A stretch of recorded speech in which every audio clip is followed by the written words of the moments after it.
May git na eh. Ano na yan, bad record kasi sa ano. Saka, ano, tag neto. Ano ba yung sasabihin ko? Putang ina, nawala sa dila ko.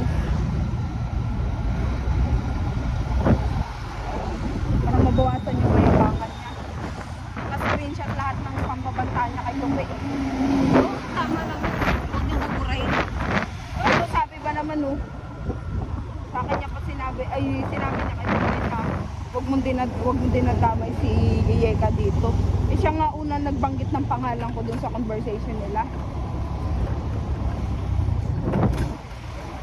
Hindi pa rin siya nakakamagpun. Oh, nagsumbong masyado daw iyakin si Tope, nagsusumbong daw sa akin. Sabi ko, tanga ka ba?